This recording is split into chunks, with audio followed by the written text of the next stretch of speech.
سب سے پہلی صفت الذین هم فی صلاتهم خاشعون، ایمان والے لوگ نماز ٹرخاتے نہیں ہیں بلکہ خشوع اور خضوع سے پڑھتے ہیں۔ آج سے عزم کرو نماز کو ٹرخانا نہیں ہے، نماز دھیان لگا کے پڑھنی ہے۔ خوب سمجھ لو، نماز میں دھیان لگانے کی کوشش کرنا تو ضروری ہے، دھیان کا لگنا فرض نہیں ہے، کیونکہ وہمی لوگ پھر ٹینشن میں آتے ہیں، ابے دماغ ہی نہیں لگ رہا، دماغ ادھر ادھر گھوم رہا ہے، یار یہ کیا ہے؟ ابے چھوڑو، تمہارے ذمہ جو اللہ نے کام لگایا تم وہ کرو، لگانے کی کوشش کرو، لگ جائے ٹھیک ہے، نہیں لگے تو اللہ کیا کرے گا؟ قبول کر لے گا۔ زیادہ ٹینشن نہیں لو، سمجھتے ہو کہ نہیں سمجھتے؟ تو اپنا کام ہے، غلاموں کی طرح جو کام لگایا نا وہ کرو کام۔ ایک صاحب مجھے کہنے لگے مجھے ہی نہیں آ رہا نماز میں، مزہ ہی نہیں آ رہا۔ میں نے کہا اچھا تم مجھے بتاؤ، تمہارا باس تمہیں کوئی کام کہتا ہے کہ یہ چیک جا کے نا بینک سے کیش کرا کے لے آ، آپ کہتے ہو یار مزہ ہی نہیں آ رہا، بھائی ویڈیو نہیں بنائے لکھا ہوا ہے نا، آپ کہتے ہو یار مزہ ہی نہیں آ رہا، میں گیا وہ فیلنگ ہی نہیں ہو رہی کہ باس کی خدمت کر رہا ہوں، وہ ثواب مل رہا ہے یا پیسے ملیں گے تنخواہ، وہ فیلنگز ہی پیدا نہیں ہو رہی۔ اب آپ گئے اور چیک کے بغیر واپس آ گئے۔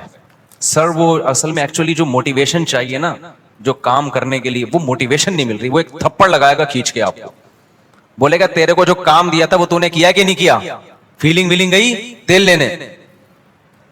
تو اسی طرح اللہ نے جو ہمارے ذمے کام لگایا ہے نا، وہ کام لگائے نماز پڑھو اور دل لگانے کی کوشش کرو، بس لگے نہ لگے یہ ہمارا مسئلہ نہیں ہے، کیونکہ لوگ چھوڑ دیتے ہیں یار نماز میں کیا فائدہ، دل ہی نہیں لگ رہا، دماغ ادھر ادھر بٹتا ہے، تو یار ایسی نماز کا کیا فائدہ۔ ابے تیرے ذمے خدا نے نماز لگائی ہے، تجھے پڑھنا پڑے گی، اور نماز پڑھ، سلام پھیر، پتلی گلی سے نکل تو فرض پورا کرنا ہے ہم نے ہر صورت میں، ان چکروں میں نہ پڑا کرو کہ دل لگ رہا ہے کہ نہیں لگ رہا، سمجھتے ہو؟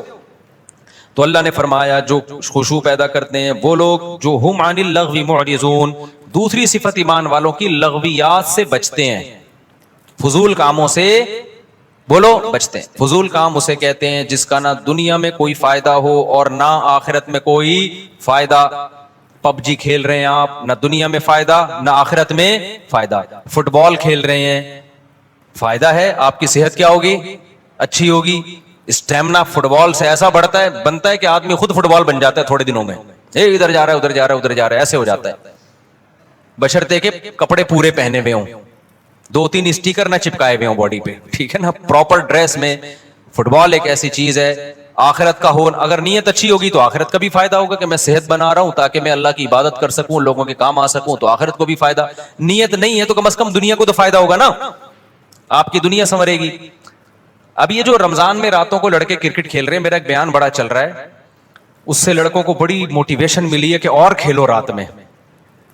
وہ بیان میں نے اس پہ نہیں کیا کہ اس پہ کلپ بنانا لازمی کہ پوری بات بتانا، وہ بیان میں نے اس پہ نہیں کیا ہے کہ کھیلو، بلکہ میں نے ایک تھوڑی سی تعریف کی ہے، چلو یار پب جی سے کیا ہے، اچھا ہے، چلو دن سو کے گزار لیتے ہیں، روزہ تو رکھ لیتے ہیں نا، تو some thing is better than nothing. لیکن اصل جو کام ہے نا میرے بھائی رمضان میں، وہ کام ہے کوشش کریں رات کو تھوڑا سا وقت نکال کے تہجد پڑھ لیں اور اللہ سے دعائیں مانگ لیں۔ کرکٹ پورے سال کھیلا جا سکتا ہے، یہ جو چانس اللہ نے جو پیکج رمضان میں چل رہا ہے نا، تہجد، تراویح اور دعاؤں کا، یہ والا پیکج بعد میں نہیں ملے گا۔ تہجد تو پڑھ سکتے ہیں بعد میں بھی، وہ فضیلت نہیں ہوگی جو رمضان میں ہوتی ہے، دعائیں بعد میں بھی قبول ہوتی ہیں، وہ اس طرح نہیں جیسی رمضان میں قبول ہوتی ہیں۔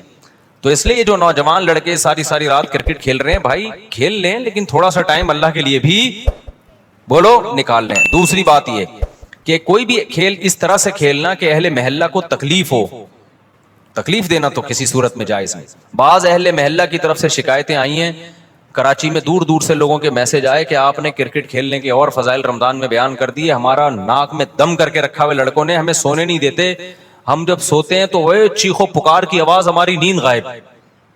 تو میں نے کہا یہ تو پولیس کنٹرول کرے گی، بھائی تھانے میں رپورٹ کرو، اس کا میرے بیان سے کوئی تعلق، میں نے تو ایک جرنلی ایک نارملی بات بیان کی ہے، یہ تو مینجمنٹ کا کام ہوتا ہے نا۔ دیکھو امریکہ میں، لندن میں، پورے یورپ میں آپ نے تیز آواز سے گانے لگا دیے نا تو پڑوسی نہیں آپ کو آپ کہے گا کہ بند کرو، پڑوسی پولیس کو فون کرے گا، پولیس آئے گی بولے گی بھائی اس کو کیا کر لے، آہستہ کر آواز، اپنے گھر کے اندر سن، محلوں کو کیوں سنا رہا ہے۔ تو ہمارے یہاں مینجمنٹ ہی نہیں ہے، جب مینجمنٹ ہی نہیں ہے تو پھر جو کرے تو پھر مجھے کہہ رہے ہیں کہ میں بند کراؤں، تو وہ اس لیے اصل کام یہی ہے کہ والذین هم عن اللغو معرضون، ایمان والوں کی علامت یہ ہے کہ وہ ایسے کاموں سے جس کا نہ دین کا کوئی فائدہ نہ دنیا کا کوئی فائدہ، اس سے ایوائڈ کرتے ہیں، اس سے اجتناب کرتے ہیں. تو آج سے دیکھیں سارا دن آپ کون کون سے ایسے کام کر رہے ہیں جو فالتو کے کام ہیں، جن کا کوئی فائدہ بولو نہیں، ان کاموں کو اپنی فہرست سے نکالیں. سمجھتے ہو کہ نہیں سمجھتے؟ والذین هم للزکاة فاعلون، زکات دیتے ہیں. والذین هم لفروجهم حافظون، اپنی شرمگاہوں کی حفاظت کرتے ہیں. الا علی ازواجہم، سوائے اپنی بیویوں کے. یہ بار بار میں مضمون بیان کرتا ہوں، اہل جنت کی علامت کیا ہے کہ بیوی کے علاوہ اس کے پاس کوئی راستہ نہیں ہے، نہ ہینڈ پریکٹس کا راستہ ہے. اللہ ڈاکٹر ذاکر نائک کو دنیا اور آخرت کی بھلائیاں دے، ہمارے لیے قابل احترام ہے، لیکن انہوں نے جو ہینڈ پریکٹس والا مسئلہ بیان کیا وہ بالکل غلط ہے. اس لیے ہم کہتے ہیں مسائل مفتیان کرام کا کام ہے. انہوں نے کہہ دیا کہ مجبوری میں جائز ہے، کہیں بھی جائز ہونے کی ہمارے پاس کوئی شرعی دلیل موجود نہیں ہے. قرآن نے صاف طور پہ منع کیا ہے. ڈاکٹر لوگ عام طور پر اس کو پروموٹ کر رہے ہوتے ہیں. ڈاکٹر ذاکر نائک بھی چونکہ میڈیکل سائنس کے ڈاکٹر ہیں نا، تو ڈاکٹر لوگ کہتے ہیں اسٹریس ختم کرنے کے لیے. بھائی دنیا میں صرف اسٹریس ہی کوئی مسئلہ نہیں ہے. اسٹریس آپ شریعت کی حدود میں رہ کے تو ختم کر سکتے ہیں. شریعت کی حدود ٹوٹ رہی ہے تو پھر اسٹریس نعمت ہے اللہ کے لیے. دیکھو روزے میں بھی اسٹریس ہوتی ہے نا، دل تڑپتا ہے، منہ میں بدبو بھی پیدا ہو جاتی ہے بہت زیادہ خالی پیٹ رہنے سے. لیکن نبی نے کیا فرمایا؟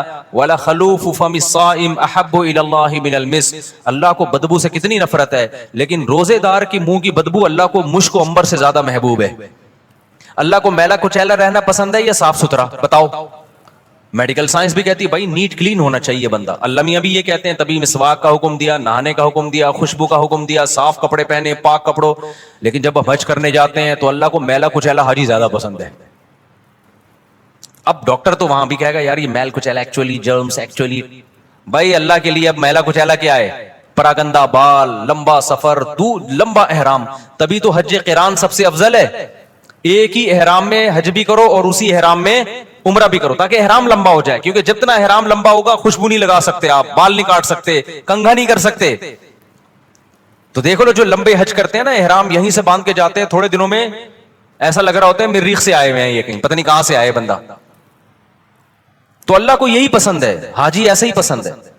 نہانے کی اجازت ہے حج میں، صابن نہیں لگاؤ، خوشبو نہیں لگا سکتے. تو بس اللہ کا ایک نظام ہے، نارمل روٹین سے اللہ نے حاجی کو کیا کر دیا؟ ہٹا دیا اللہ تعالیٰ نے. اسلام میں بال رکھنے کا حکم ہے، کیونکہ حدیث میں آتا ہے اللہ جمیل ہے، جمال کو پسند کرتا ہے. تو بالوں میں کیا ہے؟ جمال. یہی وجہ ہمارے نبی بال رکھتے تھے، بڑے بال تھے آپ صلی اللہ علیہ وسلم کے. لیکن حج میں کیا ہے؟ بولو، بال کٹا دو. اچھا مجھے لوگ کہہ رہے ہیں آپ کے کیوں ہیں؟ اب تو عمرہ کیا آپ نے. ایک صاحب کہنے لگے اس میں تو 6 عمرے اور ہو سکتے ہیں، اتنے بڑے بال ہیں. تو بھائی میں نے کہا قصر بھی تو ہے نا، ہم نے ٹرینڈ کئی دفعہ کرا لی، اب کیا ہے؟ قصر بھی سنت ہے، وہ بھی ٹھیک ہے. تو بہرحال بڑے بالوں میں زینت ہے، لیکن حج میں کیا ہوتا ہے؟ دہشت گردی کا جڑ سے خاتمہ. تو بس وہ اللہ کا حکم ہے کہ یار میرے حکم کو فالو کرتے ہو کہ نہیں کرتے. تو اسی طرح آپ کو جتنی مرضی ٹینشن ہو، اس ٹینشن کو ختم کرنے کے لیے ہینڈ پریکٹس کی آپ کو اجازت بولو نہیں ہے. اس کا ختم کرنے کا ایک ہی طریقہ ہے، نکاح کر لو جا کے. مجبور ہو کے کرو گے، کسی کا بھلا تو ہو جائے گا نا، کسی کی بچی کا، کسی عورت کو ٹھکانہ تو مل جائے گا نا.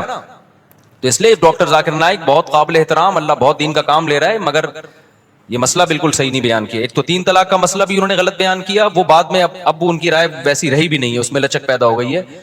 تو لوگوں نے بہت دفعہ ایسا کیا، 3 طلاقیں دے کے جی ڈاکٹر ذاکر نائک کا کلپ آیا تو بیویوں کو رکھ لیا. میں نے بار بار بتایا حرام ہے. 3 طلاق قرآن نے بیان کیا، حدیث نے بیان کیا، صحابہ کا اجماع ہے. 3 ہوتی ہیں، بیوی حلال نہیں ہوگی. خدا کے غضب کو مت دعوت دو. ڈاکٹر ذاکر نائک قابل احترام ہے، لیکن ابو حنیفہ سے زیادہ علم نہیں ہے ان کے پاس، امام شافعی سے زیادہ علم نہیں ہے، امام مالک سے زیادہ علم نہیں ہے، احمد بن حنبل سے زیادہ علم نہیں ہے. ڈاکٹر ذاکر نائک بخاری کے حوالے دے رہے ہیں اور احمد بن حنبل بخاری کے استاذ ہیں. سمجھ میں آ رہی ہے بات کہ نہیں آ رہی؟ امام بخاری کے استاذ ہیں احمد بن حنبل، امام شافعی احمد بن حنبل کے استاذ ہیں، امام محمد امام شافعی کے استاذ ہیں، امام ابو حنیفہ امام محمد کے استاذ ہیں، اور امام مالک بقیہ 3 اماموں کے استاذ ہیں. اور یہ تابعین تبع تابعین کے دور کے لوگ ہیں. پوری امت نے ان پہ اعتماد کیا ہے، اور اس وقت اعتماد کیا ہے جب یہ 2 نمبریاں نہیں تھیں، اس طرح کے منجن نہیں بک رہے تھے مارکیٹ میں. نیک لوگ تھے، پرہیزگار لوگ تھے، وہ خود صاحب علم تھے. اس وقت جن لوگوں پر اعتماد کیا گیا نا، تو مسائل میں وہ لوگ زیادہ قابل اعتماد ہیں. آج کے اسکالرز کی ہر بات نہیں لی جائے گی. سمجھتے ہو کہ نہیں سمجھتے ہو؟ تو اچھا میرے بھائی ہم چلتے ہیں آگے.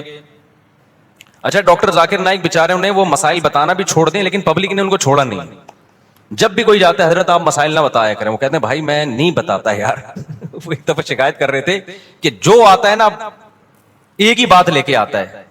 تو اس لیے کہیں میرا پیغام جا رہا ہے نا لوگوں تک, کوئی ڈاکٹر صاحب سے ملنے کے لیے جائے نا تو کائنڈلی یہ والی بات ان سے نہ کرے. جائے تمیز سے ملاقات کرے, سلام دعا کرے, اور ان کے ادارے کے لیے کوئی تعاون کرنا ہے تو تعاون کرے, اور پتلی گلی سے آ جائے. جو جا رہا ہے کہ حضرت آپ نے وہ مسئلہ بیان کیا تو وہ مسئلہ بیان کیا, کہہ رہے بھائی مجھے چھوڑ دو یار میرے حال پہ. چلو آگے میرے بھائی, جو کام وہ کر رہے ہیں اس میں ان کے ساتھ تعاون بھرپور طریقے سے کرنا چاہیے. جس غیر مسلموں کو دعوت دینا, کتنے لوگوں کو مسلمان کر لیا, اور کتنا قطر کی گورنمنٹ نے بھی بلایا نا. لوگ پہلے کہتے تھے کہ اسلام تلوار سے پھیلا ہے, اب لوگ کہیں گے اسلام فٹ بال سے پھیلا ہے. پہلے مشہور تھا کہ اسلام کس سے پھیلا ہے, تلوار سے. علماء نے بتایا نہیں جی اخلاق سے پھیلا ہے. اب نہ اخلاق سے پھیلا ہے نہ تلوار سے پھیلا ہے. اسلام کس سے پھیلا ہے, فٹ بال سے. قطر میں فٹ بال کا ٹورنامنٹ ہوا نا, پتہ نہیں کتنے لوگ مسلمان ہو گئے ڈاکٹر ذاکر نائک کے ہاتھ پہ. تو اس چیز میں ان کے ساتھ بھرپور تعاون کرنا چاہیے, اور ہر وقت جا کے طنز کرنا, تانے کرنا, یہ چیز بالکل بھی مناسب نہیں. چلو میرے بھائی ہم آگے چلتے ہیں. تو اللہ میاں نے یہاں پر بتایا کہ اپنی شرمگاہوں کی حفاظت کرتے ہیں, یعنی اپنی خواہش پوری نہیں کرتے سوائے اپنی بیویاں اور باندیوں سے. باندیوں کا سیٹ اپ آج کل کیا ہو گیا ہے, ختم. بین الاقوامی معاہدہ ہے, اب کوئی کسی کو باندی نہیں بنا سکتا. کوئی عورت آ کے باندی بننا بھی چاہے نا کہ میں آج سے آپ کی غلام ہوں, لونڈی ہوں, نہیں ہو سکتا. یہ سمجھتے ہو اسلام نے آزاد عورت کو یہ رائٹ ہی نہیں دیا کہ وہ کسی کی باندی بن جائے. وہ صرف جنگوں میں قید ہوا کرتی تھی, اور پوری دنیا میں یہ تھا کہ یہ معاہدہ تھا. اب وہ پوری دنیا میں معاہدہ ہو گیا ہے کہ اب جنگوں میں جو قید ہوگی وہ باندی نہیں بنے گی. تو اسلام نے معاہدے کی پابندی کا حکم دیا ہے, سمجھتے ہو, کیونکہ اسلام میں کوئی لازمی حکم نہیں تھا باندی بناؤ. تو اس لیے اب آپ کے پاس ایک ہی آپشن رہ گیا ہے. وہ آپشن کیا رہ گیا ہے, بیوی. تو 4 شادیوں کی اتفاق سے اللہ نے اجازت دی ہوئی ہے. وہ مجھے نہیں برا بلا کہا کرو, وہ اللہ نے دی ہوئی ہے عدل کی شرط کے ساتھ, حقوق کی برابری کے ساتھ. تو وہ آپ اگر کرنا چاہیں تو میری طرف سے مجھے کوئی شکایت آپ سے بالکل بھی نہیں ہوگی. مجھے, میں کون ہوتا ہوں, اللہ کو نہیں ہوگی. جب اللہ کو نہیں ہوگی تو سوسائٹی گئی تیل لیں, سوسائٹی کی ایسی کی تیسی. اچھا میرے بھائی ایسی کی تیسی کا وہ بنا لینا. آگے اللہ تعالیٰ فرماتے ہیں والذین هم لاماناتهم وعهدهم راعون. یہ بہت اہم آیت ہے یار, یہ بہت اہم آیت ہے. کاش یہ چیز مسلمانوں میں آ جائے. امانتوں اور معاہدوں کی پابندی, ایگریمنٹ کی بولو پابندی. امانت کا مطلب کوئی بھی عہدہ آپ کو دیا گیا ہے, آپ پہ اعتماد کر کے آپ اس کو ذمہ داری سے پورا کریں. آپ نے جب کسی سے کوئی ایگریمنٹ کر لیا, اسٹیٹ ایجنٹ کتنے 2 نمبر ہوتے ہیں سوائے ان کے جو میرا بیان سن رہے ہیں. کل میرے پاس کیس آیا, جمعے کو, چند دن پہلے جمعے کو کیس آیا, کتنے ایڈوانس میں دے دیا, سودا بک ہو گیا. اب کسٹمر کو, ویسے تو اسٹیٹ ایجنٹ الو بنا رہے ہوتے ہیں, کسٹمر بھی بنا رہے ہوتے ہیں. اب کیا ہے کہ جی دوسرا زیادہ اچھا مل گیا تو ادھر سے زبان چینج کر کے اس سے معاملہ کرنا شروع کر دیا. بہت 2 نمبریاں ہو رہی ہیں پیسوں کے معاملے میں. مسلمان سیدھا نہیں. اسٹیٹ ایجنٹ کیا کرتا ہے, آپ سے پیسے لیے, کوئی اچھا پلاٹ ملے گا آپ کو دوں گا, اچھا ملے نا تو نیت چینج, ابے اس کو کیوں دوں, خود نہ رکھ لوں میں. حالانکہ معاہدہ کس سے ہوا تھا, آپ سے معاہدہ ہوا تھا. 2 نمبریاں ادھر سے گھسیٹو ادھر سے گھسیٹو. آپ نے جب مالک مکان سے گھر لیا کرائے پر, آپ نے معاہدہ یہ کیا تھا 1 سے لے کے 5 تاریخ تک میں کرایہ, عام طور پہ 5 تک دے دیا جاتا ہے. آپ نہیں دے رہے 5 تاریخ کو کرایہ. اس کا فون آ رہا ہے بھائی کرایہ کیوں نہیں دیا. آپ چلو اب دے دیتا ہوں میں. معاہدہ تو توڑ دیا نا آپ نے, معاہدہ 5 کا ہوا تھا. اب وہ کال کر کے کیوں بتا رہا ہے آپ کو, نہیں آئی بات. جو کام آپ کا تھا وہ کیوں, بیت الخلا جب جانا ہوتا ہے دوسرا بتا رہا ہوتا ہے سر آپ 24 گھنٹے ہو گئے ابھی تک واش روم نہیں گئے, کائنڈلی اب آپ چلے جائیں. آپ کی ضرورت ہے نا واش روم, جب آپ کو تقاضا ہوتا ہے آپ کسی سے مشورہ لیتے ہو یا ڈاکٹر کہے گا فوراً جاتے ہو. تو یہ جو آپ کا ایگریمنٹ ہوا نا کہ گھر میں استعمال کروں گا اور کرایہ میں اتنے دن دوں گا, اتنے دن تک دے دوں گا, تو اب جب اتنے دن گزر گئے تو یہ ذمہ داری کس کی ہے, آپ گناہگار ہو رہے ہو. آپ گناہگار ہو رہے ہو, آپ کو دینا پڑے گا اس کو, اس کے کال کیے بغیر. سمجھتے ہو کہ نہیں سمجھتے ہو. آپ کسی اسکول میں ٹیچر ہو, آپ کا ایگریمنٹ ہوا تھا کہ آپ بچوں کو پڑھاؤ گے اور تنخواہ لو گے, آپ پڑھا رہے نہیں ہو, تنخواہ پوری لے رہے ہو, یہ معاہدے کی خلاف ورزی ہے یا نہیں ہے؟ کسی سیاستدان نے ووٹ لیے اس بیس پہ کہ میں یہ کروں گا میں یہ کروں گا, ووٹ لے کے جیت گیا, اب نہ یہ کر رہا ہے نہ وہ کر رہا ہے, پوری قوم اس میں مبتلا ہے, کوئی بھی مستثنا نہیں ہے. تو یہ بہت بڑا المیہ ہے, بہت بڑا المیہ ہے. تو معاہدوں کی پاسداری کرنی پڑے گی آپ کو, مذہب کا حکم ہے. والذین هم علی صلواتہم یحافظون, اور وہ لوگ اپنی نمازوں کی حفاظت کرتے ہیں. نماز کو اللہ نے 2 دفعہ ذکر کیا, پہلے کہا خشوع و خضوع سے پڑھتے ہیں, اب کہا کیا کرتے ہیں؟ حفاظت. حفاظت کا مطلب پتہ ہے کیا ہے؟ ٹائم پہ پڑھنا, کیونکہ ٹائم گزار دیا تو ضائع کر دیا آپ نے, ٹائم گزار دیا تو کیا کر دیا؟ ضائع کر دیا. انہی آیتوں کی وجہ سے امام ابو حنیفہ سفر میں 2 نمازیں اکٹھی پڑھنے کے قائل نہیں ہیں, کیونکہ قرآن کہہ رہا ہے کہ اپنی نمازوں کی حفاظت. حفاظت کا مطلب کیا ہے؟ ایک صاحب نے کہا کہ قرآن نے کہا حفاظت کرتے ہیں, قرآن نے کہا ہر نماز کا ایک وقت مقرر ہے. قرآن میں ہے نا ان الصلاۃ کانت علی المؤمنین کتابا موقوتا, اور یہ سفر کے بارے میں نازل ہوئی ہے کہ ہر نماز کا ایک ٹائم متعین ہے. انہوں نے کہا جب قرآن میں آتا ہے ہر نماز کا ایک ٹائم متعین ہے, تو ہمیں حدیث سے پتہ چلتا ہے کہ سفر میں 2 نمازوں کا ایک ہی ٹائم ہے, حالانکہ ایسا ہے نہیں. حدیث جبریل سے پتہ چلتا ہے کہ ہر نماز کا ٹائم کیا ہے؟ ہر نماز کا ایک متعین ٹائم ہے. حدیث جبریل سے پتہ چلتا ہے ظہر یہاں تک, عصر یہاں تک, عصر سے مغرب کا ٹائم, پھر مغرب سے عشاء. حدیث جبریل مشہور حدیث ہے, اس سے پتہ چلتا ہے. اور جو سفر میں آتا ہے نا حدیث میں 2 نمازیں اکٹھی پڑھی ہیں, اکثر لوگ ہم پہ طنز کرتے ہیں کہ جب نبی نے فرمایا 2 نمازیں اکٹھی پڑھی ہیں تو آپ کیوں نہیں پڑھتے؟ بھائی بخاری مسلم کی حدیث ہے کہ نبی نے بغیر سفر کے بھی 2 نمازیں اکٹھی پڑھی ہیں, تو جو اس کا مطلب ہے وہ اس کا بھی وہی مطلب ہے, ان حدیثوں کا بھی. اور اس کا مطلب کیا ہے؟ علامہ شوکانی جو ہے غیر مقلد عالم تھے, انہوں نے لکھا ہے کہ اس کا مطلب ہے 2 نمازیں اکٹھی ایسے پڑھی ہے کہ ہر نماز اپنے وقت پہ پڑھی ہے, ایک کو مؤخر کیا ظہر کو, اور جب ظہر کا وقت ختم ہوا تو فوراً عصر پڑھ لی, یعنی عصر اپنے وقت پہ پڑھی, ظہر اپنے وقت پہ پڑھی. تو جو مطلب اس حدیث کا ہے نا جس میں آتا ہے نبی نے بغیر کسی عذر بارش کے 2 نمازیں اکٹھی پڑھی ہیں, ہم کہتے ہیں یہی سفر کا بھی یہی مطلب ہے. اس سے تمام قرآن اور تمام احادیث میں کیا ہو جاتا ہے؟ تطبیق ہو جاتی ہے آرام سے, سوائے حج کے. حج تو خلاف قیاس ہے.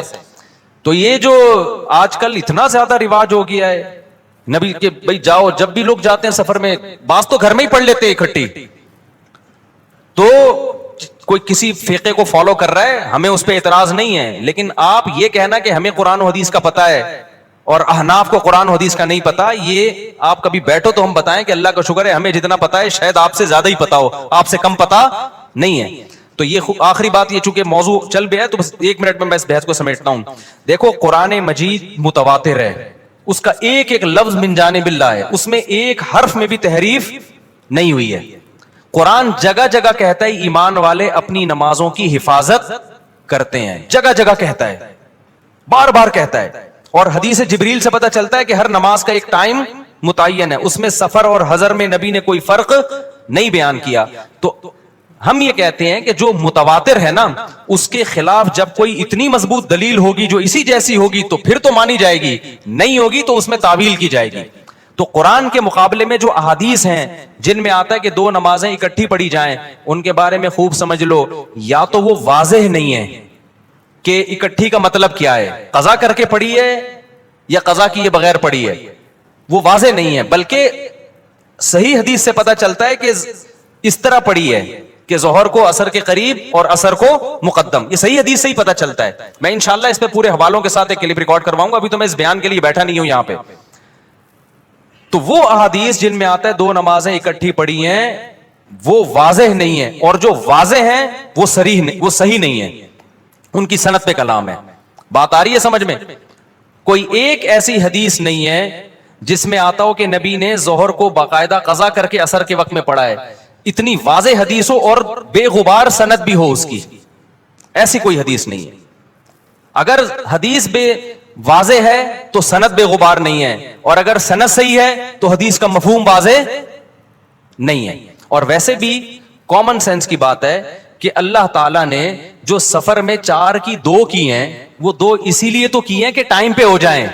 آپ کے پاس یہ عذر نہ ہو کہ جی مجھے ٹائم نہیں ملا, وہ ٹائم بچانے کے لیے ہی تو ہیں. جب آپ کو کوئی سہولت دی جاتی ہے اس لیے دی جاتی ہے نا کہ کام ہو جائے, اس لیے تھوڑی دی جاتی ہے کہ اس کو ڈیلے کر دیں آپ. تو اس میں میرا مقصد دوسرے لوگوں پہ طنز کرنا نہیں ہے, لیکن میرا مقصد یہ کہ آپ جس فقہ کو فالو کر رہے ہیں نا قرآن و سنت کی روشنی میں, اس میں 2 نمازیں اکٹھی پڑھنے کے جو احناف کے ہاں مطلب ہے کہ جمع بین الصلاتین کا مطلب کیا ہے, وہ مطلب قرآن و حدیث سے بہت زیادہ مزین ہے, بہت مدلل ہے وہ مطلب. اور ویسے بھی جو سفر میں بھی آپ نے جمع سوری کی ہے, جس کو جمع سوری کہتے ہیں کہ ظہر اور عصر کے قریب قریب پڑھا ہے, یہ بھی بہت کم کیا ہے, جبکہ ہم اہل حدیث حضرات کو دیکھتے ہیں ہر سفر میں یہ کر رہے ہوتے ہیں, وہ یعنی خود حدیث پر بھی اس طرح عمل نہیں کر رہے ہوتے جو ان کی اپنی رائے ہے. آپ دیکھ لو تو لوگوں نے عام شروع کر دیا ہے, جب بھی جائیں گے ظہر. اب تو یہاں تک شروع ہو گیا ہے کہ سفر ابھی شروع ہونے والا تھا, ابھی شروع نہیں ہوا ہے, گھر میں ہی ظہر اکٹھی پڑی اور نکل گئے, اور حوالہ دیتے ہیں حضرت مولانا فلاں کرتے ہیں, حضرت مولانا فلاں کرتے ہیں. بھائی جتنا بھی بڑا مولانا ہو ابو حنیفہ کی خاک کے برابر بھی نہیں ہے, ان کی کوئی حیثیت نہیں ہے ان واعظین کی اور آج کے مولویوں کی. تو ہم ابو حنیفہ کی بات کو قرآن و حدیث پہ ہرگز ترجیح نہیں دے رہے, ہم ابو حنیفہ کی فہم کو آج کے اسکالرز کی فہم پہ ترجیح دے رہے ہیں. سمجھتے ہو کہ نہیں سمجھتے ہو؟ چلو آگے. تو اس لیے یہاں بھی قرآن کہہ رہے اپنی نمازوں کی حفاظت. یہی وجہ دیکھو فجر اور ظہر کو نہیں جمع کیا گیا, کیوں؟ دونوں کا ٹائم آپس میں ملتا نہیں ہے, دونوں کا ٹائم نہیں مل رہا آپس میں. آگے چلتے ہیں ہم. اولئک هم الوارثون, جو اپنی نمازوں کی حفاظت کرتے ہیں, اللہ فرماتے ہیں یہی لوگ وارث ہیں. کس چیز کے وارث ہیں؟ کیا ملے گا, کیا انعام ملے گا؟ بھائی اللہ کتنے پیسے دے گا ان لوگوں کو جو معاہدوں کی پابندی کرتے ہیں, ان لوگوں کو جو فضولیات سے بچتے ہیں, ان لوگوں کو جو اپنی شرمگاہوں کی حفاظت کرتے ہیں, ان لوگوں کو جو اپنی امانتوں اور معاہدوں کی پابندی کرتے ہیں. تو اللہ کی طرف سے ان کو کیا ملے گا؟ سوال پیدا ہوتا ہے کہ نہیں ہوتا؟ اللہ فرماتے ہیں میں بتاتا ہوں کیا ملے گا. الذین یرثون الفردوس, یہ وہ لوگ ہیں جو جنت الفردوس کے وارث بنیں گے. کہاں جائیں گے؟ ایسے باغات میں جن کے نیچے نہریں بہتی ہیں. کتنا قرآن میں اللہ نے جنت کا نقشہ بیان کیا ہے, کتنا زیادہ بیان کیا ہے. ہم سمجھتے ہیں کہ یہ اللہ کے معاذ اللہ سیاسی وعدے ہیں. وَمَنْ أَصْدَقُ مِنَ اللَّهِ قِيلًا, اللہ کہتے ہیں اللہ سے زیادہ سچی بات کوئی نہیں کر سکتا. تو میرے بھائی دکھا دے نا اللہ, تو سارے نیک پرہیزگار بن جائیں. اللہ نے کیا کیا ہے؟ چھپا دیا. تو چھپا ہوا ہے, اس لیے ہم جیسے لوگ مارکیٹ میں گھوم رہے ہیں. آگے اللہ فرماتے ہیں اس میں پھر اور بہت سارے احکام ہیں, وقت بہت کم ہے. آگے میں نے سورہ نور بھی تھوڑی سی بیان کرنی ہے. سورہ نور میں اللہ نے بہت سارے حکام دیے, 5 منٹ میں جلدی جلدی. پہلا حکم اللہ نے یہ دیا, الزانیۃ والزانی فاجلدوا کل واحدۃ منہما مئۃ جلدہ, کل واحد منہما مئۃ جلدہ. جو زنا کرنے والا مرد اور زنا کرنے والی عورت, حکومت کو خطاب ہے کہ ان کو چوک میں لے کر آؤ اور دونوں کی پشتوں پہ 100 کوڑے مارو. اے اللہ چھپڑ میں بند کمرے میں, نا ولیشہد عذابہما طائفۃ من المؤمنین. پوری ایک مسلمانوں کی پبلک دیکھ رہی ہو ان کم بختوں کو. آج لڑکا فخر سے بتا رہا ہوتا ہے یہ میری گرل فرینڈ ہے, اور آج کے دور میں گرل فرینڈ کا مطلب کیا ہے؟ یہ بھی بدکار, منہ کالا کرنے والی, اور میں بھی اس کے ساتھ منہ کالا کرنے والا بدکار. اتنا گندا غلیظ جرم, اور دوستوں کو فخر سے بتا رہا ہوتا ہے کہ میری گرل فرینڈ ہے یہ. جب بھی کوئی آپ کے سامنے دیکھو, نہی علی المنکر اپنی استطاعت کے بقدر فرض ہے. میں یہ نہیں کہہ رہا جو زنا کر رہے ہیں آپ کوڑے مارنا شروع کر دو, اس کی آپ کو اتھارٹی نہیں ہے, لیکن اتنا آپ کا فرض بنتا ہے جب کوئی دوست بتایا کرے نا میری گرل فرینڈ ہے, بول کام تو بھنگیوں اور چماروں والے کر رہا ہے, شکل سے شریف لگتا ہے, کام کیا کر رہا ہے؟ بھنگیوں اور چمارے والے. اور تھوڑے دن میں تیری شکل بھی بھنگیوں اور چماروں جیسی ہونے والی ہے. سمجھتے ہو کہ نہیں سمجھتے؟ بہت گندا غلیظ عمل ہے. قرآن کیا کہہ رہے ہیں؟ ان دونوں کو کھڑا کر کے کیا کرو؟ بغیرتوں کو 100 کوڑے مارو چوک پہ. یہ غیر مسلموں کا کام ہے بھائی, مسلمانوں کے نہیں ہے. یہ بولو یار تیری بھابھی کا فون آیا ہے, میری وائف کا فون آیا ہے, مجھے اپنی بیوی سے, جب مجھے بتاتا ہے نا مجھے اپنی بیوی سے محبت ہے, اللہ کی قسم خوشی ہوتی ہے. خاندانی آدمی ہے, دعوت پہ جاتا ہے اپنی بیوی کو لے کے, خدا کی قسم خوشی ہوتی ہے. بندہ کیا ہے؟ خاندانی ہے, عزت دار آدمی یہی کرتا ہے نا. تو یہ گرل فرینڈ, بوائے فرینڈ, بھنگی اور چماروں کے کام ہیں. اللہ کو اتنا غضب ہے. اور یہ تو اللہ نے غیر شادی شدہ کے بارے میں کہا. شادی شدہ کے بارے میں حدیث متواتر ہے کہ ان کو تو زمین میں گاڑ کے کیا کیا ہے نبی نے؟ پتھر مارے. حالانکہ نبی سے زیادہ رحم دل کوئی بھی نہیں ہے. اتنا غضب, اللہ کا حکم, نبی بھی رحم دل ہیں, نبی تو نہیں چاہتے تھے اس طرح کریں, لیکن حکم کس کا ہے بھئی اللہ کا. اب میرے پاس آپشن نہیں ہے. زمین میں گاڑ کے پتھر مارے گئے, پتھروں سے زندہ. ایسا نہیں ہوتا کہ زانی مرد اور زانی عورت کو بے ہوشی کا انجیکشن لگا کے رجم کیا جائے گا, نا نا نا نا.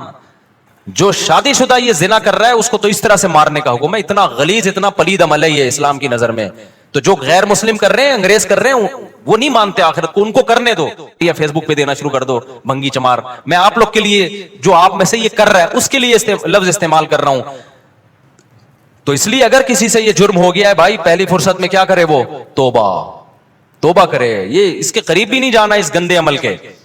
تو آگے اللہ تعالیٰ فرماتے ہیں کہ جو اپنی بیویوں پہ تہمت لگاتے ہیں ان کے لیے بھی اللہ نے, کچھ لوگ شکی مزاج ہوتے ہیں, بلا وجہ عورت پہ تہمت لگا رہے ہوتے ہیں, اس کے لیے پورا لعان کی آیتیں نازل ہوئی. وقت کم ہے, پھر کبھی ڈیٹیل بتائیں گے.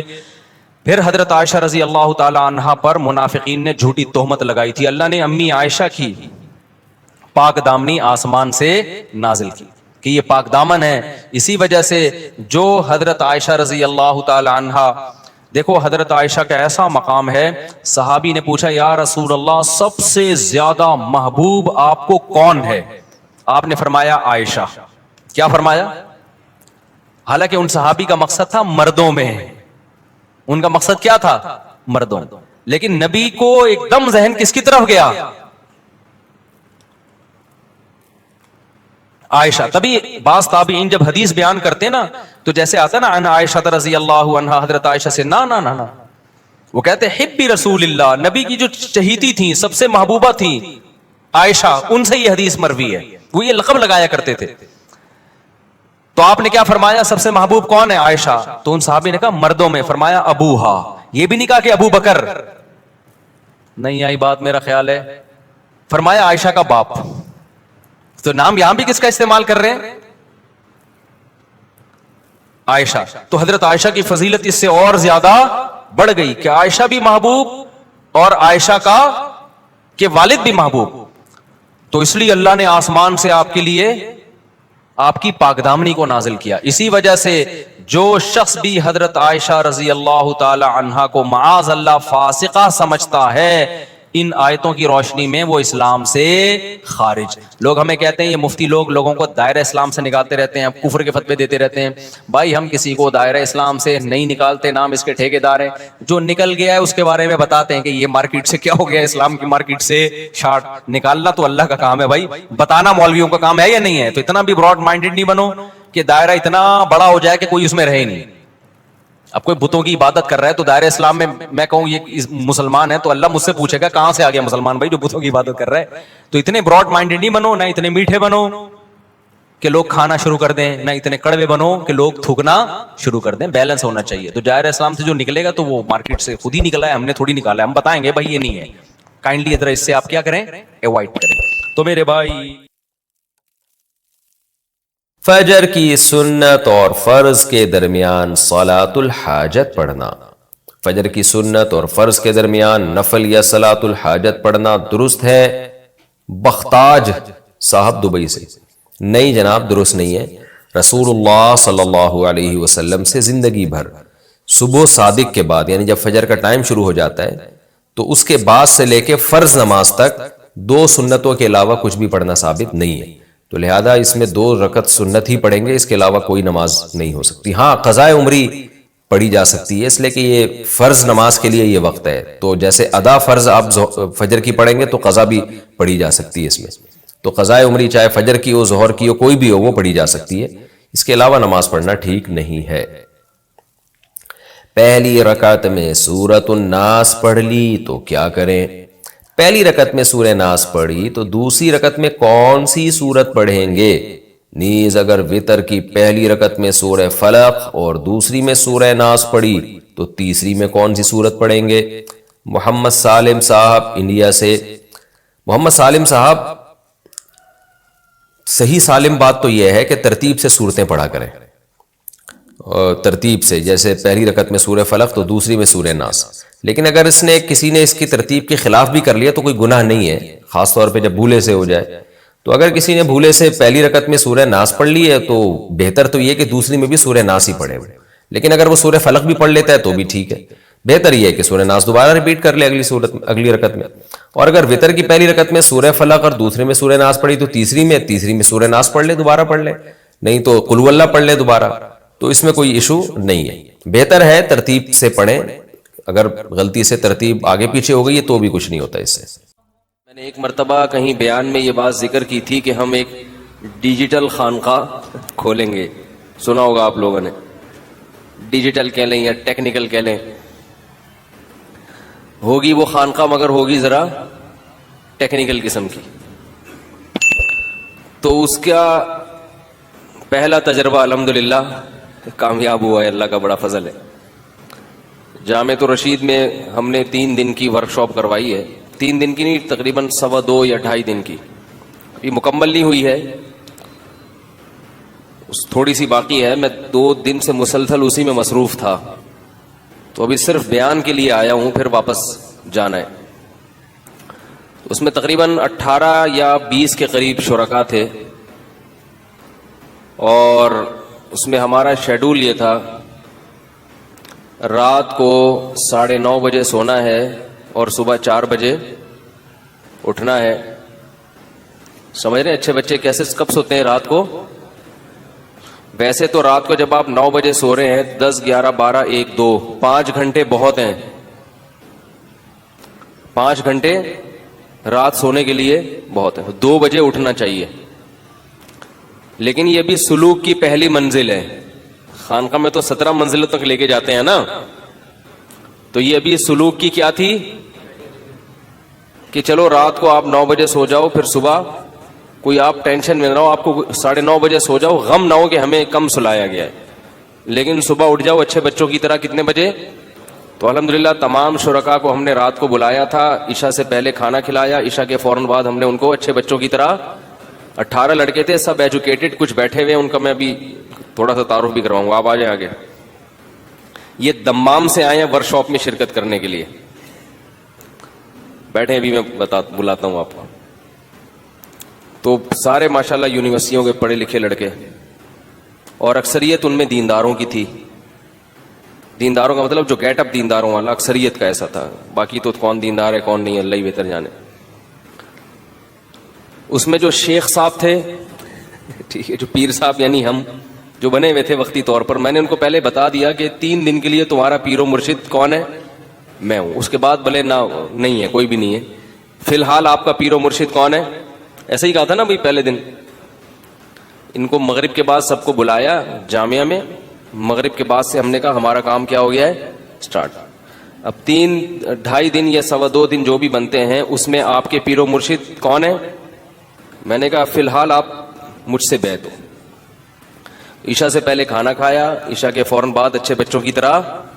رات کو جلدی سونا صحت کے لیے انتہائی مفید بھی ہے اور انتہائی ضروری بھی ہے. اگر آپ رات کو دیر سے سونے کے عادی ہیں تو آپ پہ شوگر کا حملہ بہت جلدی کسی بھی وقت ہو سکتا ہے، چاہے آپ ساری زندگی کے لیے چینی چھوڑ دیں.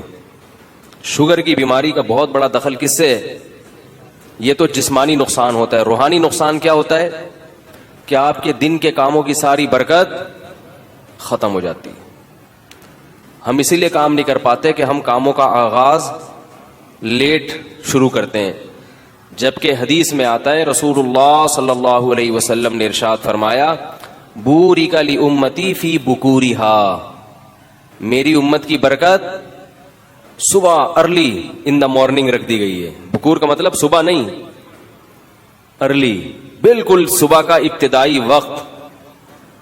جب مرغا جو ہے نا، مرغے کو پتا چل جاتا ہے کہ اب صبح ہو گئی ہے، تو جب بانکیں دینا شروع کر دیتا ہے نا مرغا، اس کا مطلب اب دن کا آغاز یہ فجر سے پہلے ہوتا ہے، صبح کا وقت شروع. سمجھ رہے ہو کہ نہیں سمجھ رہے؟ تو 4 بجے ماشاءاللہ یہ لوگ اٹھے. آدھا گھنٹہ ان کو تہجد کا دیا گیا. آدھے گھنٹے میں تہجد، دعائیں، جو بھی معمولات ہیں وہ کرنے ہیں. میں نے کہا ساری زندگی نہیں کرنا، لیکن فی الحال کر لو، اللہ نے چاہا تو باقی زندگی میں بھی انشاءاللہ عادت. بعض اوقات شیطان کہتا ہے یار یہ کون ٹینشن ہے تو اتنی، تو بھائی ابھی کر لو، تو اللہ نے چاہا تو انشاءاللہ عادت پڑ جائے گی. تو پھر 4:30 بجے ان کو ہم نے جامعہ کے قریب گراؤنڈ میں بھگایا.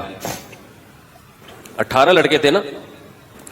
میرا خیال یہ تھا کہ میں مولوی ہوں تو سب سے سست میں ہوں گا. یہ تو ماشاءاللہ یونیورسٹیوں سے فارغ ہیں, میڈیکل ایک ڈاکٹر بھی ہیں ہمارے پاس, کوئی انجینئر ہے, کوئی ڈاکٹر ہے, کوئی بزنس مین ہے, اور ماشاءاللہ ہیں بھی. اب یہ دیکھ لیں ماشاءاللہ کیسے لال سرخ, پشاور کے ہیں, یہ دمام میں جاب کر رہے تھے, اسپیشل ورک شاپ کے لیے آئے ہیں یہ. تو لیکن جب اندازہ ہوا تو پتہ یہ چلا کہ ہم لوگ بھاگنے میں, چپل چرا کے بھاگنے میں تو بہت تیز ہیں, کسی کی گھنٹی بجا کے بھاگنے میں تو, ویسے ہی مذاق کر رہا ہوں, ایسا نہیں چپل وپل کوئی نہیں چراتا بھائی, لیکن ہم ویسے جو ہے نا, یعنی اکثر ساتھیوں کی حالت یہ تھی کہ 2-4 قدم چلنے کے بعد ان کا سانس, بولو بھائی 2-4 ایسا ہی تھا نا. جہاں میں کہیں جھوٹ موٹ بولوں تو بتا دیں کہ یار مولوی صاحب یہ غلط بول رہے ہو یار, ایسا نہیں کرو, گواہ کے طور پر بٹھایا ہوا ہے. 2-4 قدم چلتے تو سانس کیا ہو جاتا, سے اندازہ ہوا کہ معاملہ بہت زیادہ. یار ابھی 30-35 سال آپ کی عمر ہے, آپ صبح 4 بجے جب آکسیجن کا تناسب ہوا میں بہت زیادہ ہوتا ہے, آپ ویسے ہی فریش ہوتے ہو, اس وقت آپ 2 قدم جاگنگ نہیں کر سکتے. تو اس کا مطلب ہے کہ آپ کیا تیر مارو گے دنیا میں بھائی.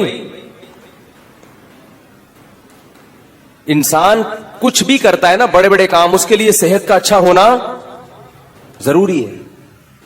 تو مجھے اندازہ ہوا کہ یہ معاملہ بہت زیادہ کیا چل رہا ہے, داڑیاں بھی ہیں ماشاءاللہ, نماز بھی پڑھتے ہیں, تو چل ہی نہیں سکتے. چلو 50 سال کا آدمی ہو, اسے بھاگتے ہوئے تھوڑا سا وہ ہو رہی, تو 35 سال کے. تو میں نے ان لوگوں سے کہا کہ بھائی آپ بھاگیں, یہ خانقاہ ہے. اب آپ کہیں گے کس قسم کی خانقاہ ہے یار, خانقاہ میں تو ذکر اللہ ہوتا ہے, اللہ اللہ سکھاتے ہیں. اللہ کے بندو, جیسے نماز روزہ ضروری ہے مسلمان کو من حیث القوم, دنیا میں دین کو غالب کرنے کے لیے, یا اللہ اس کے رسول نے جو ہمیں حقوق بتائے ہیں, جو اللہ اس کے رسول کے حقوق ہیں ان کو پورا کرنے کے لیے بھی تو کوئی جسم میں اسٹیمنا ہونا چاہیے کہ نہیں چاہیے.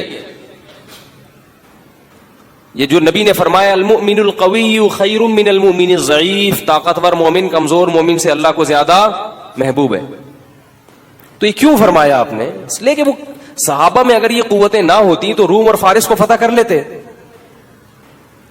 وہ تو ایسے ہی ہوتا بنی اسرائیل کی طرح. موسیٰ علیہ السلام نے بنی اسرائیل کو کہا جاؤ فلاں قوم سے لڑو, تو انہوں نے کہا ہم نہیں لڑ سکتے بھائی, وہ تو بہت بڑا مسئلہ ہے وہاں پہ, ٹھیک ہے نا.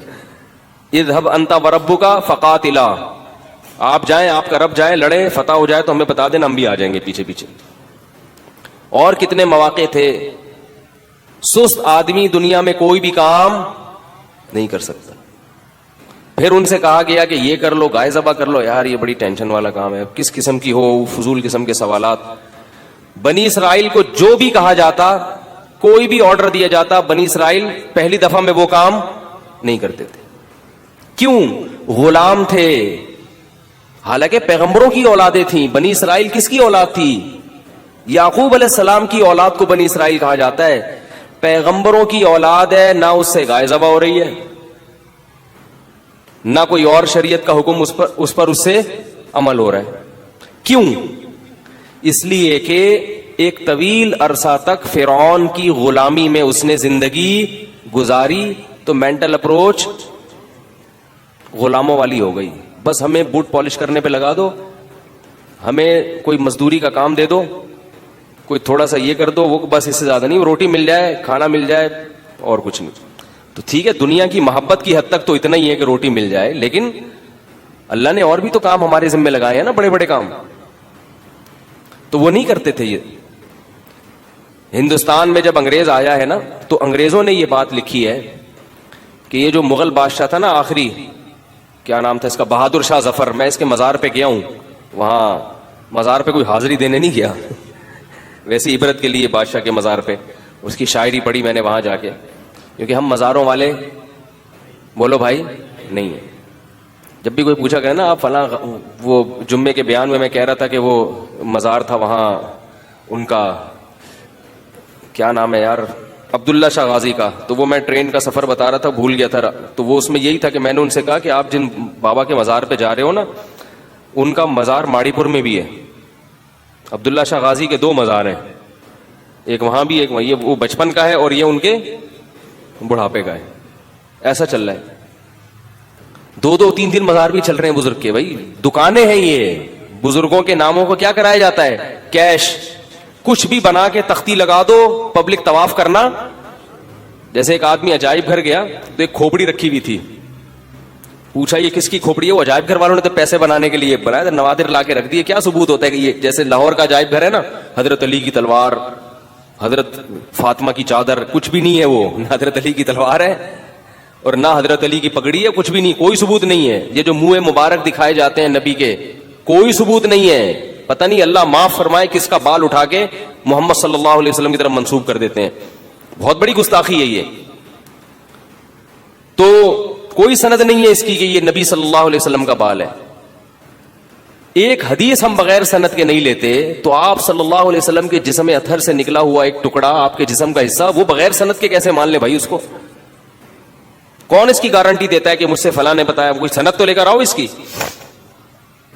تو وہ وہاں گئے عجائب گھر, ایک آدمی گیا تو ایک کھوپڑی رکھی ہوئی ہے, ویسے ہی پیسے بنانے کے لیے رکھی ہوئی تھی. اب جھوٹ تو پکڑا جاتا ہے نا.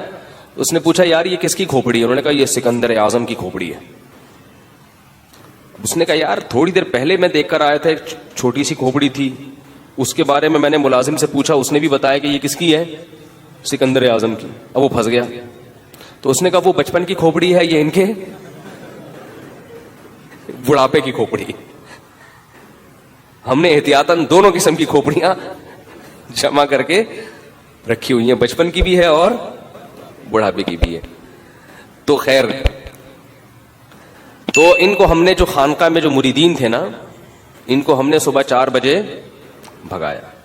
کچھ تو بھاگے, کچھ تھوڑا کم بھاگے, کچھ تھوڑا سا بھاگے, کچھ تھوڑا سا سیکھ گئے کہ یہ بھی کوئی دنیا میں کام ہے, ایسا بھی ہمیں کرنا چاہیے. پھر آج دوبارہ بھگایا. اب ورکشاپ تو ختم ہو گئی ہے. ورکشاپ جو تھی نا مغرب میں, ہم نے سارا جو ان کا تھیوریز تھی وہ پڑھا کے ختم کر دی, پریکٹس وغیرہ کروا کے, لیکن ان کو جامعہ میں روک لیا ہے. روکا اس لیے کہ اگرچہ آپ کی چھٹی ہے, مگر آپ آج دوبارہ عشاء سے پہلے کھانا کھائیں گے, عشاء کے بعد آپ فوراً سو جائیں گے, صبح 4 بجے اٹھ کے دوبارہ کیا کریں گے؟ اب میں بھی وہیں جاؤں گا, میں بھی صبح 4 بجے میں وہاں پہنچوں گا. شیخ صاحب نہیں ہو تو پھر فائدہ کیا ہے؟ پیر صاحب سو رہے ہیں خراٹے لے کے, مریدین کیا کر رہے ہیں؟ بھاگ رہے ہیں, کہیں ہمیں مروا رہا ہے. اور میں ایسا شیخ ہوں جو اپنی اصلاح کے لیے یہ کام کر رہا ہوں. ان کو پہلے میں نے بتا دیا کہ میں بھی 17ویں منزل پر نہیں ہوں, میں بھی پہلی منزل پر ہی ہوں. تو مقصد یہ ہے کہ ہم بھی سیکھ لیں گے اس بہانے, آپ کو بھی سکھا دیں گے تو ہم بھی سیکھ لیں گے. تو پہلے ہم نے بتا دیا کہ ہم زیادہ فنٹر گیری کی ضرورت نہیں ہے, ٹھیک ہے, ہم بھی آپ جیسے ہی ہیں, آپ جیسے ہی نالائق ہیں, سب پیر مرید سب ایک جیسے ہیں اس میں. ایسا جب ڈیجیٹل خانقاہ ہے تو پھر اس کے اصول بھی نرالے ہیں نا. عام خانقاہ میں اصول یہ کہ پیر پہنچے ہوئے ہوتے ہیں, مرید وہاں تک پہنچنے کی کوشش کر رہے ہوتے ہیں. ہماری خانقاہ کا اصول ہے کہ پیر بھی نہیں پہنچا ہوا, مرید بھی نہیں پہنچے ہوئے, سب مل کے ایک ہدف تک پہنچنے کی کوشش کر رہے ہیں. ہم نے کہا بھائی ہماری بھی زندگی بھی بکھری ہوئی ہے, تو ہم بھی چاہتے ہیں کہ اس میں کوئی انتظام آ جائے. تو تکرار کے طور پر ہم نے یہ ورکشاپ کروائی ہے کہ ہم بھی انسان بن جائیں, آپ بھی انسان بن جاؤ. تو نہیں بنے تو پھر دوبارہ کوشش کریں گے, پھر کوشش کریں گے. تو کوئی کسی کو جانچنے کی کوشش نہ کرے کون کتنے پانی میں. تبلیغ میں نکلتے ہیں نا بھائی سب سیکھنے والے. تو تہجد بھی ہو گئی, صبح کیا ہو گیا ان کا, ورزش بھی ہو گئی, ٹھیک ٹھاک پسینہ نکالا الحمدللہ. اس کے بعد 2-4 ان کو یوگا کی ورزشیں بتائیں جو دماغ کو فریش کرنے کے لیے ضروری ہیں, زیادہ نہیں, 2-4, اس سے دماغ فریش رہتا ہے, تھوڑا سا جسم فٹ فاٹ رہتا ہے. اور پھر ان کا نہائے دھوئے صاف ستھرے کپڑے پہن کے فجر کی نماز پڑھنے گئے. خدا کی قسم اتنا مزہ آیا کہ مزہ آیا نہیں آیا ان سے. صبح کے وقت جو ہے نا ہوا میں آکسیجن کا تناسب بہت زیادہ ہوتا ہے.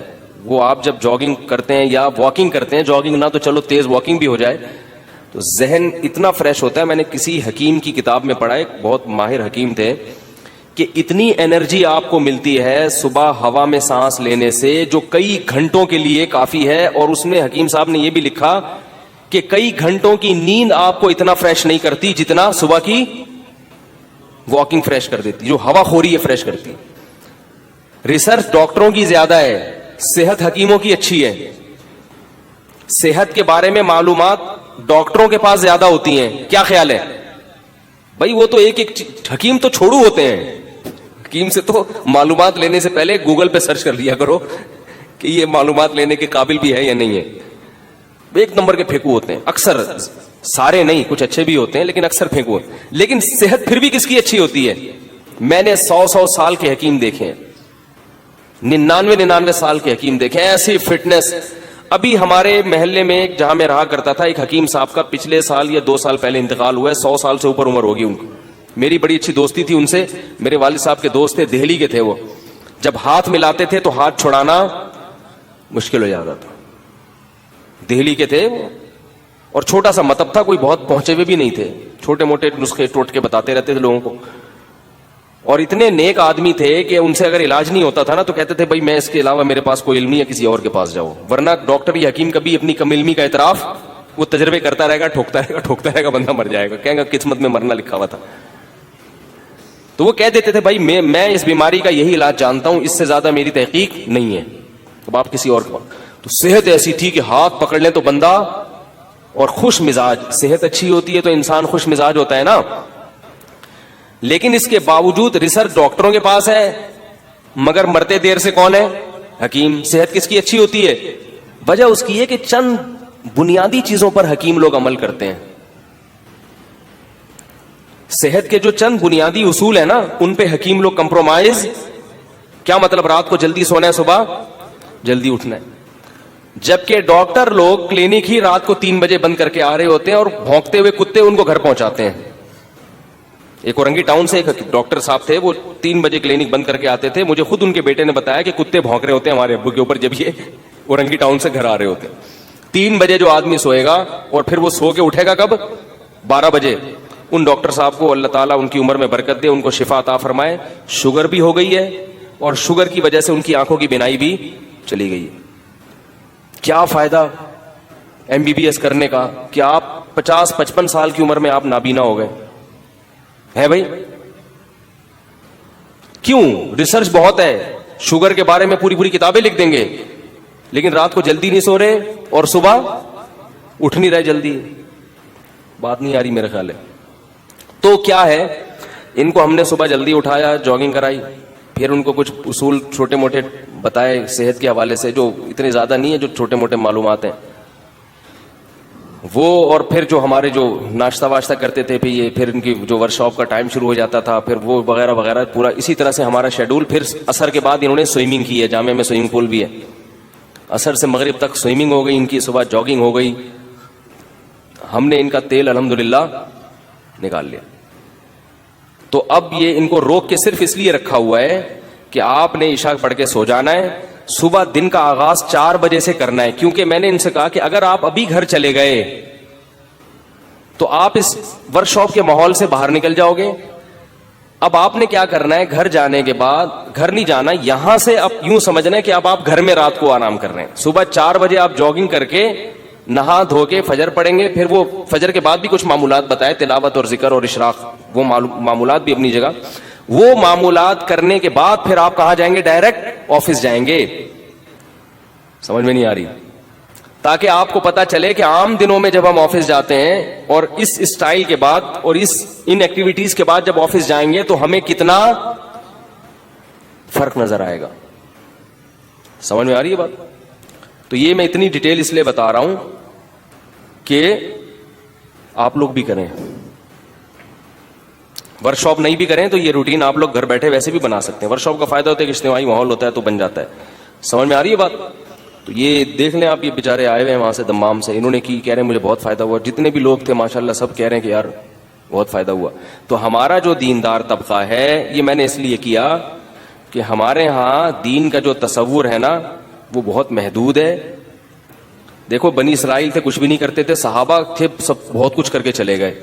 کیونکہ صحابہ میں ایسے لوگ موجود تھے جو گھوڑے سے تیز دوڑنا جانتے تھے, صحابہ تیراکی جانتے تھے, صحابہ گھڑ سواری جانتے تھے, صحابہ راتوں کو کم سوتے تھے. آپ دیکھیں وہ تو رات بھر تہجد پڑھتے رہتے تھے. وہ سلیپ مینجمنٹ جانتے تھے کہ نیند کو کیسے مینج کیا جاتا ہے. وہ قدرتی طور پہ جانتے تھے کہ کون سے اوقات سونے کے ایسے ہیں جن میں تھوڑا سو کے بھی انسان نیند کے جو مقاصد ہیں وہ بھرپور طریقے سے حاصل کر سکتا ہے, اور کون سے ٹائم ایسے ہیں جن میں کئی گھنٹے سوتے رہو مگر پھر بھی تھکاوٹ ہوگی. سونا جو ہے نا اس کے بھی ٹائمنگ ہے, اوقات ہیں. خلاصہ میں بتا دیتا ہوں سونے کے بارے میں. رات کو جلدی سوئیں اور پھر جلدی اٹھ جائیں, اور اگر فجر سے پہلے تھکاوٹ محسوس تو فجر سے پہلے تھوڑی دیر کے لیے دوبارہ سو جائیں. سمجھ میں آ رہی ہے بات؟ ہمارے نبی کی جو طریقہ تھا نا رات کو سونے کا, عشاء پڑھتے ہی سو جاتے تھے اور پھر رات کے کچھ دیر آرام کر کے دوبارہ کھڑے ہو جاتے تہجد کے لیے. اب پوری رات تہجد چلے گی تو فجر کی نماز کے بعد جب اذان ہوتی تھی تو اذان اور نماز میں جو وقفہ ہوتا تھا نا, اس دوران آپ صلی اللہ علیہ وسلم ہلکی سی نیند لیا کرتے تھے. یہ تجربہ کر کے دیکھیں, یہ ہلکی سی نیند آپ کو دوبارہ تازہ دم کر دے گی, پھر سارے دن کے لیے کیا کر دے گی, ایک دم فریش کر دے گی آپ. پھر آپ کو تھکاوٹ محسوس ہوگی دن کے 12 اور 1 بجے جب سورج بلندی پہ پہنچے گا. اس وقت کھانا کھا کے پھر آپ صلی اللہ علیہ وسلم کیا کرتے تھے, تھوڑی دیر قیلولہ کرتے تھے. وہ قیلولہ آپ میں انرجی بھر دے گا رات تک کے لیے, فریش رہیں گے بالکل. اب ان کو پتا ہے آج صبح سے میں بول رہا ہوں کہ نہیں بول رہا, ورک شاپ میں صبح 7:30 بجے سے کھڑے کھڑے میں ان کو پڑھا رہا ہوں نان اسٹاپ. درمیان میں قیلولے کا ٹائم آیا اور ہماری کلاس ختم ہوئی ہے مغرب میں. ایسا ہی ہے نا, مگر میرے چہرے سے, میرے بات چیت کے اسٹائل سے کہیں سے بھی لگ رہا ہے کہ مفتی صاحب تھکے ہوئے ہیں آج. مجھے تو آپ لوگ تھکے ہوئے لگ رہے ہیں, کہیں سے لگ رہا ہے کہ تھکے ہوئے ہیں. حالانکہ میں اگر نیند کو شمار کروں تو میری 24 گھنٹے میں جو نیند ہوئی ہوگی میرا خیال ہے بمشکل 4 گھنٹے کی ہوئی ہوگی. بمشکل کتنی دیر کی ہوئی ہوگی, بمشکل یعنی رات کی نیند ملا کے 4 گھنٹے کی. تو یہ چیزیں بھی کیا ہیں میرے بھائی, سیکھنے کی ہیں, تاکہ ہم اپنے اوقات کو زیادہ سے زیادہ جاگ کے ذہن کو فریش رکھ کے مفید کاموں میں کھپا سکیں. ہمارے دن کے زیادہ تر حصے خراٹے لیتے ہوئے 12 بجے معذرت کے ساتھ ایسے اٹھتے ہیں جیسے اللہ معاف فرمائے, بس نہیں بولے کیسے, کوئی 11 بجے اٹھ رہا ہے, کوئی 10 بجے اٹھ رہا ہے, منہ دھوتا ہے, پھر جا کے 10 بجے اٹھے گا, ناشتہ واشتہ کر کے آفس پہنچے گا, 1 بجے پھر ٹون ہونا شروع ہو جائے گا, تھکاوٹ شروع ہو جائے گی, کیونکہ دوپہر کا وقت تھکاوٹ کا ہوتا ہے, پھر دماغ میٹر شارٹ ہونا شروع ہو جائے گا. تو یہ عجیب سا لائف جو ہے نا ہماری گزر رہی ہے. تو اللہ کا بڑا فضل ہے, یہ عثمان بھائی نے کروائی ہے مجھ سے گن پوائنٹ پہ کہ یار کرا دیں اب, تو اس کے الحمدللہ بہت اچھا رزلٹ سامنے آیا. ایک تھوڑا سا مجھے خود بہت فائدہ ہوا, کیونکہ میں بھی سستی کا شکار ہو گیا تھا, میری بھی روٹین ساری خراب ہو گئی تھی. اور ایک بات یاد رکھو, اگر کبھی آپ کو خیال ہو نا کچھ کام ایسے جو رات ہی کو کرنے کے ہیں, تو اس میں پھر بجائے اس کے کہ آپ عشاء کے بعد کریں, آپ عشاء کے بعد سو جائیں, رات کو 2 بجے اٹھ کے شروع کر دیں وہ کام. اس لیے جو ٹائم لینڈر والے ہیں نا, سلیمان احمد صاحب, یہ ساری ترتیب انہی نے ہم کو بتائی ہے, اور یہ قرآن و حدیث سے ثابت ہے یہ سب. تو میں نے ایک دن فون کیا ملاقات کے لیے, میں نے کہا ملاقات کرنا چاہتا ہوں, تو کہہ رہے ہیں صبح 2 بجے انشاءاللہ میں آپ سے ملاقات کروں گا. ٹھیک صبح کتنے بجے, 2 بجے. واقعی ایک آدمی 9 بجے سو کے یا 9:30 بجے 10 بجے سو کے صبح 2 بجے, تو اس کو لگتا ہے کہ صبح 2 بج رہا ہوں, اتنا فریش ہوتا ہے. اب آپ کے پاس پوری رات تہجد پڑھیں, چاہے اپنا کوئی لیپ ٹاپ لے کے آفس کا کام کر لیں اس میں, اور فجر سے پہلے 5-10 منٹ کے لیے آپ دوبارہ سو جائیں. آ رہی ہے سمجھ میں کہ نہیں آ رہی؟ امیدیں آ رہی ہوگی انشاءاللہ. تو اب میں وہ بیان کرتا ہوں وہ کہاں سے آیت چل رہی تھی, قرآن مجید کی آیت. یہ اصل بات جو رہ گئی کہ بھائی یہ دیندار کے لیے اس لیے ضروری ہے, ویسے تو بے دین ہو دیندار ہو سب کے لیے ضروری ہے. یہ ایکٹیویٹی پر آپ آئیں گے نا تو خود بخود دین بھی آپ کی زندگی میں آنا شروع ہو جائے گا. جب 4 بجے اٹھ کے ورزش کرو گے تو آدمی کہے گا یار فجر بھی پڑھ لو یار, ٹھیک ہے نا, کیا جا رہا ہے. اور میں آپ کو بتا دوں, ایک دن یہ کر کے دیکھیں, مزہ نہ آئے نا تو جتنے پیسے میں نے لیے آپ مجھ سے واپس لے لیں, مزہ بہت آئے گا انشاءاللہ. بہت سارا دن آپ کا اتنا اچھا گزرے گا, آپ کی آنکھوں میں روشنی آپ کو زیادہ محسوس ہوگی. تو یہ دینداروں کے لیے اس لیے ضروری ہے کہ ہمارے ہاں نمازی بھائی, حاجی اور عمرہ کرنے والے سست مشہور ہو گئے ہیں پوری دنیا میں. گھر میں جو بچہ دیندار ہوتا ہے سب سے زیادہ سست, کیا خیال ہے, وہی ہوتا ہے. اچھا بھلا محلے کا ہیرو بنا ہوا پھر رہا ہوتا ہے, نماز روزے میں لگا تو بالکل ہر کام سے گیا, سوتا رہتا پڑا ہوا. تو اس کو کنٹرول کرنے کی ضرورت ہے, ہم سب کو ہے یہ روٹین. اور یہ غیر مسلم اس طرف آ رہے ہیں. چائنا میں پتہ ہے آپ کو, انہوں نے پوری مہم چلائی, انہوں نے ریسرچ کی کہ کام کے اوقات صبح ہیں, صبح ان کی یہ ریسرچ ہے میڈیکل, یعنی جو ان کے جو ماہرین ہیں نا وہ بھی یہی کہتے ہیں کہ صبح کے وقت میں کام میں برکت ہوتی ہے، یہ وہ بھی اس کے قائل ہو گئے ہیں. تو چائنا میں پوری ایک مہم چلی تھی ان کی حکومت کی طرف سے کہ قوم کو صبح جلدی اٹھنے کا عادی بناؤ. مہم چلی، اس کے بعد انہوں نے پوری قوم کو صبح جلدی اٹھنے کا عادی بنا دیا. لہذا وہ پورا چائنا، جو لوگ چائنا میں رہتے ہیں وہ جا کے دیکھ لیں، فجر سے پہلے ان کے کام شروع ہو جاتے ہیں، فجر سے پہلے ان کی ایکٹیویٹی شروع ہو جاتی ہیں. یہ گریک کلب ہے نا، یہاں سلیمان احمد صاحب کوئی ورک شاپ کروا رہے تھے، تو ہم گئے وہاں پر رہنے 3 دن کے لیے. تو اس کے قریب میں چائنیز آئے ہوئے تھے، غیر مسلم ہے، لیکن ہم یہ دیکھتے تھے کہ وہ فجر سے پہلے اٹھ کے اپنے کام، فجر سے پہلے اٹھ کے ایکسرسائز کرتے ہیں، پھر باقی اپنے کام کا شروع کر دیتے ہیں. تو غیر مسلموں کو یہ چیزیں سمجھ میں آ گئیں. ابھی کسی نے بتایا کہ دبئی میں ایک گورے نے کسی کو کہا، جن کو کہا انہوں نے بتایا کہ مجھ سے گورا کہہ رہا تھا کہ یار تمہارے مذہب میں تو یہ ہے کہ صبح جلدی اٹھنا چاہیے، تو یہ پورا دبئی سوتا کیوں ہے 11 بجے تک؟ یہ تو عرب لوگ ہیں. اس نے کہا ہم جلدی اٹھتے ہیں اور یہ پڑے ہوئے سو رہے ہیں، جبکہ تمہارے مذہب میں تو تمہارے تو نبی نے فرمایا بوری کلی امتی فی بکوریہا، اللہ نے میری امت کی برکت صبح کے وقتوں میں رکھی ہے. باقی اس میں بہت سارے اشکالات ہیں. پونی جسے کہا جاتا ہے کہ یار صبح ہم اٹھ کے بیٹھ جائیں گے تو سارا گھر تو سو رہا ہوگا، ہم کیا کریں گے، نہ دکان کھول سکتے ہیں نہ آفس جا سکتے ہیں. تو جب آپ ورک شاپ میں آئیں گے تمام پونیاں آپ کے دلوں سے یہ اشکالات انشاءاللہ نکالیں گے کہ صبح کیا کیا گیا تھا. سمجھ گئے؟